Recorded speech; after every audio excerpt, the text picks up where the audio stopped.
বর্তমানে ষড়যন্ত্র চলছে জামায়াত ইসলামকে মাইনাস করে আগামী নির্বাচন করার জন্য।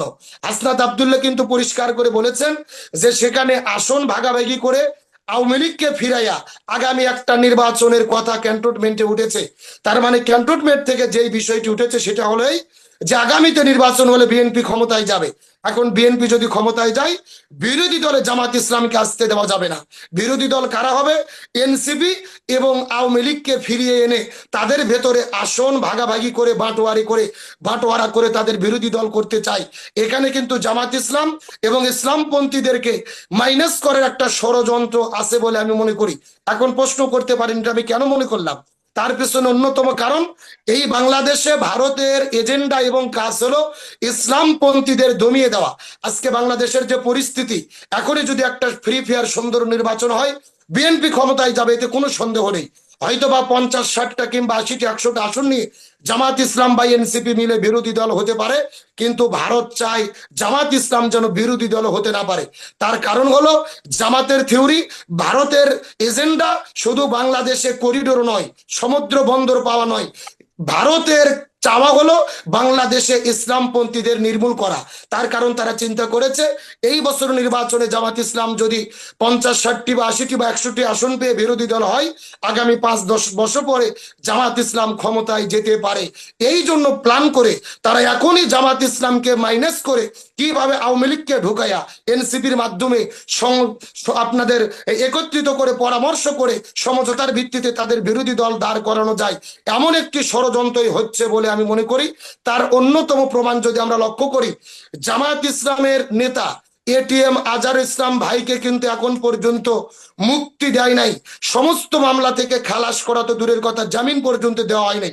গতকালকে নিউজে দেখলাম বিএনপির যিনি নেতা এখন সর্বোচ্চ তারেক জিয়া এবং বেগম খালেদা জিয়ার যত মামলা রয়েছিল প্রত্যেকটা মামলা থেকে খালাস দেওয়া হয়েছে, অথচ এটিএম আজহার ভাইকে মুক্তি দেওয়া হয়নি। পাশাপাশি জামাত ইসলামের প্রতীক দাঁড়িপাল্লা ফিরে দেওয়া হয়নি, তাদের নিবন্ধন ফিরে দেওয়া হয়নি। তার মানে বোঝা যাচ্ছে সম্পূর্ণ ভারতের ইশারায় সেনা প্রধান ওয়াকারুজ্জামান সাহেবের চাপে জামাত ইসলাম বঞ্চিত হয়েছে।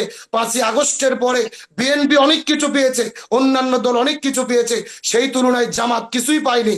জামাত শুধু পেয়েছে সমাবেশ করার স্বাধীনতা।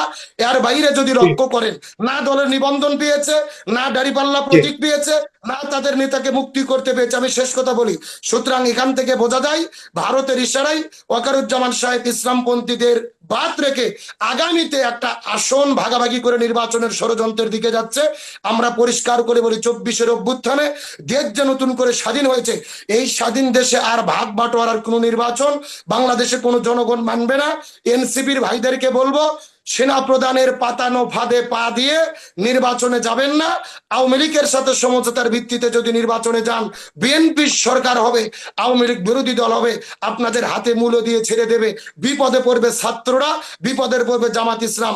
আর বিএনপির ভাইদের বলি, যদি আপনারা এমনিতেই তো নির্বাচন হলে আপনারা ক্ষমতায় আসবেন 100% শিওর, বোঝা যায় এটা।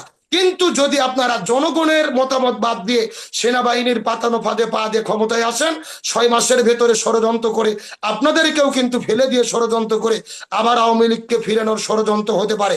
সুতরাং হাসনাত আব্দুল্লাহ, ছাত্র জনতা, এনসিপি, জামাত ইসলাম, বিএনপি সমস্ত দলের বর্তমানে একটি জায়গায় একমত হওয়া উচিত।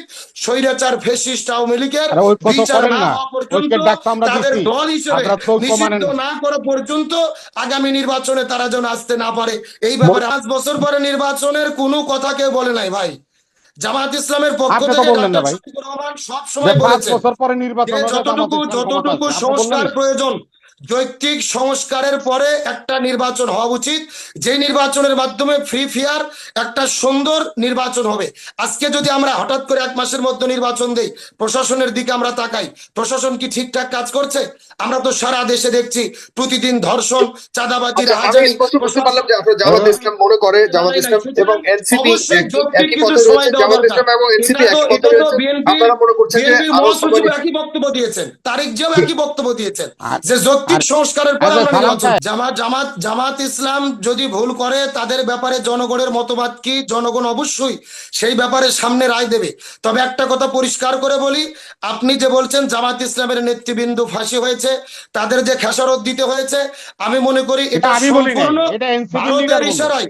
আরে জি ভাই, জি জি এনসিপির লিডার কেবল বললো, আপনি আমাকে নিয়ে এনসিপির আসলেন। লিডার বলুক এই আর জন্য আপনি আপনার বলুক, আমি কথাটা পরিষ্কার স্পষ্ট করে পাচ্ছি। বলি, জামাত ইসলামের ওপরে আমি একটু আগে যে বিষয়টি বলেছি, জামাত ইসলামের উপরে যে জুলুম নির্যাতন হয়েছে, এটা স্বৈরাচার ফ্যাসিস্ট আওয়ামী লীগ সম্পূর্ণ ভারতের ইশারায় করেছেন ইসলামপন্থীদের দমিয়ে দেওয়ার জন্য, জামাতের উত্থানকে ঠেকানোর জন্য। শুধুমাত্র জামাতের নেতাদের ফাঁসি বিষয়টি এমন নয়, এই বাংলাদেশে আলেমদের বিরুদ্ধে যত ষড়যন্ত্র হয়েছে, শাপলা চত্বরে হত্যাকাণ্ড হয়েছে, আল্লামা সাইদিকে ফাঁসি দেওয়া হয়েছে, আল্লামা মামুনুল হককে জেলে বন্দী করা হয়েছে, সবকিছুর পেছনে ভারতের হাত রয়েছে এবং ক্ষমতায় থাকার জন্য আওয়ামী লীগ এগুলো করেছে বলে আমি মনে করি।